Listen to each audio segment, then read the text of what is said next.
Vous voulez vous faire une stratégie solide pour gagner plus de 2000 € par mois grâce aux dividendes? Vous savez, ces fameuses actions et ETF vous versant des sommes d'argent sur votre compte sans que vous n'ayez rien à faire, ni même besoin de les revendre, ce qui vous garantit ou presque de toucher des revenus pendant toute votre vie.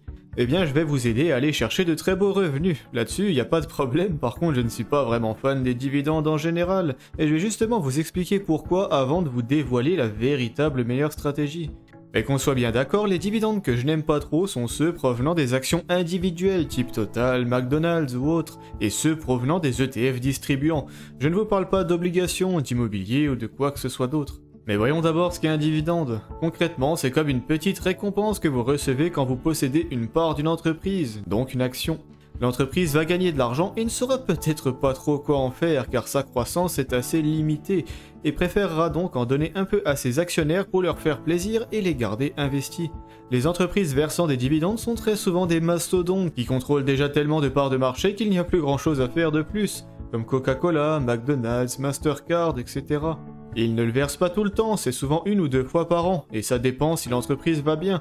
Mais en tout cas, vous pouvez utiliser cet argent pour en faire ce que vous voulez, réinvestir ou vous en servir personnellement.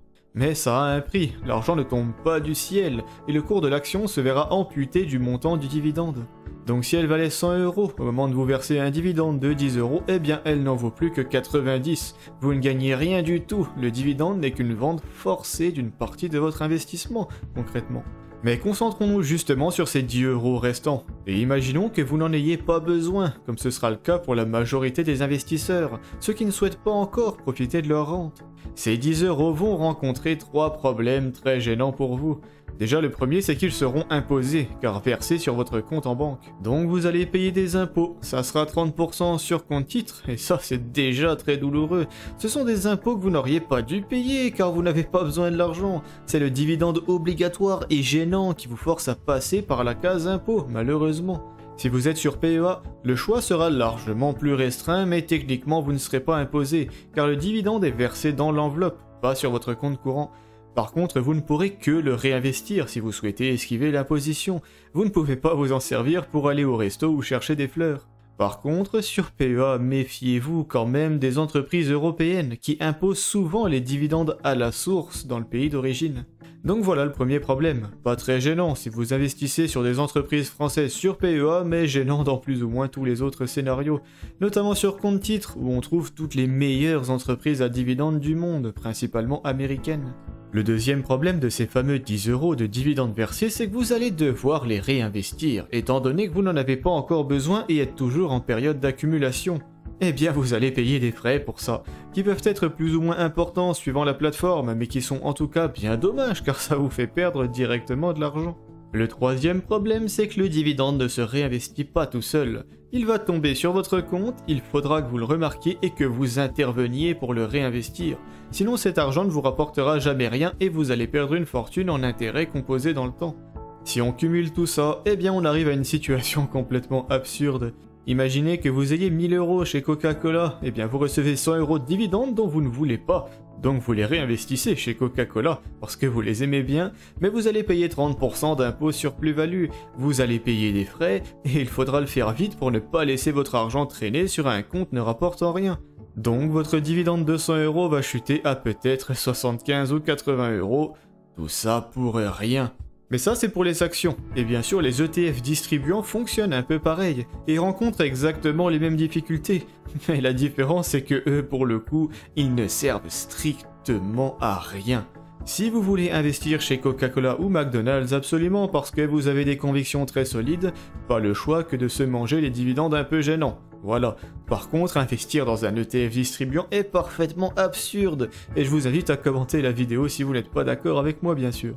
Il vous rapportera littéralement moins que son équivalent accumulant, purement et simplement, car vous allez avoir ces 3 fameux côtés négatifs dont nous parlions, mais pour aucune récompense particulière en retour. Vous ne trouverez pas d'action McDonald's capitalisante, donc si vous voulez y investir directement, pas le choix. Par contre, pour les ETF, vous trouverez toujours une version capitalisante de l'ETF distribuant qui vous intéresse, donc c'est à fuir dans 100% des scénarios. Seules les actions individuelles présentent un peu d'intérêt, mais ce n'est certainement pas à cause de leurs dividendes. Si vous aimez McDo, Total, Visa, Coca-Cola ou ce genre d'entreprise à haut dividende, eh bien aimez-les pour n'importe quelle raison sauf ça. C'est un critère qui doit être ignoré, car les dividendes ne vous feront jamais gagner plus d'argent. Si McDo arrête de verser des dividendes demain, la rentabilité sera littéralement supérieure pour un investisseur souhaitant pour l'instant réinvestir et faire des intérêts composés puissants. Personnellement, je n'ai pas d'action individuelle, et je vais vous expliquer pourquoi, juste après vous avoir rappelé que je propose un programme de coaching individuel, peu onéreux, très efficace et vous permettant d'obtenir un plan 100% personnalisé. Je vous invite à réserver directement sur mon site, ou à m'envoyer un mail si vous voulez plus d'infos ou en discuter un peu avant de vous lancer. Globalement, et pour vous la faire courte parce qu'on va dévier du sujet de la vidéo, les actions individuelles sont beaucoup plus spéculatives et risquées qu'un simple investissement en ETF et pas forcément plus rentable. La plupart des traders actifs se font battre par de simples indices boursiers comme le S&P 500, donc ils se font battre par n'importe qui n'investissant que là-dedans, des gens comme vous et moi. Il y a beaucoup d'entreprises que j'aime bien, et beaucoup versent des dividendes. Je pense à Microsoft, Visa, Mastercard, Total, Walmart, Amazon, Air Liquide, LVMH, Apple, Broadcom et j'en passe. Vous aurez remarqué qu'il n'y a pas que des dinosaures comme Coca-Cola ou McDonald's d'ailleurs. Mais justement, je les aime toutes, alors pourquoi je m'embêterais à acheter une vingtaine d'actions individuelles et me manger 30% d'impôts sur des dividendes dont je n'ai pas envie, plus des frais et du temps pour les réinvestir, alors que je peux me prendre un très bel ETF Nasdaq 100 sur PEA qui va rapporter autant voire plus mais ne sera imposé qu'à hauteur de 17,2% et non pas 30%, et que dans 15 ou 20 ans quand j'aurai réellement besoin de l'argent. Eh bien, je n'ai pas trouvé la moindre raison de m'embêter à faire ça, mais encore une fois, je vous invite à commenter si vous n'êtes pas d'accord, bien sûr.